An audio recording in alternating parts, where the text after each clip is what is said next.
সকাল সকাল মাঞ্জা মুঞ্জা মেরে বেরিয়ে পড়লাম কলেজের উদ্দেশ্যে। কলেজে ভর্তি হতে হবে, এতদিন তো দেখেছিল ঝামেলা। বেরোয় নিয়ে নিলাম একটা রিক্সা, বললাম মামা নিয়ে যাও বাস স্ট্যান্ড। দেখতে দেখতেই 3-4 মিনিটের মধ্যে আমি বাস স্ট্যান্ডে পৌঁছে গেলাম। তারপর বাস স্ট্যান্ডে নেমে পড়লাম। নেমে পড়ে আমি দেখি শালবন দাঁড়িয়ে আছে, শালবন উঠে বললাম। পরে একটা সিটে গিয়ে বসতে চাইলাম। সিটে গিয়ে বসার পর দেখি ওখানে অনেক ডান পাশে রোদ লাগছে। তারপর ওই সিটটা চেঞ্জ করে আমি উঠে সামনে একটা কর্নারে বাম পাশে সিট ছিল, সিঙ্গেল সিট, সেটা এসে বসে বললাম। এখন আমি যাচ্ছি ময়মনসিংহের উদ্দেশ্যে। তারপর যেতে যেতে দেখি বাসের হেল্পার খুব আনন্দের সাথে বিড়ি খাচ্ছিল, তাই বিড়িটাও একটু শুট করে নিলাম। এখন যাচ্ছি। তারপর আমি রাস্তার ভিউটা নিচ্ছিলাম, রাস্তায় অনেক সুন্দর ভিউ। ভিউটা নিতে নিতে আমি ময়মনসিংহে পৌঁছে যাচ্ছি।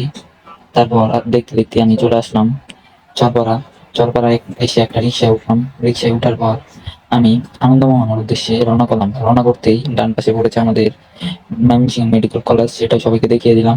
আর 5 মিনিটের মধ্যে আমি প্রায় চলে গেলাম আনন্দমোহনের কাছাকাছি। যেতে যেতে সেই শখের কলেজ, নজরুল পোলাপানের ঘরবন্দি কলেজ।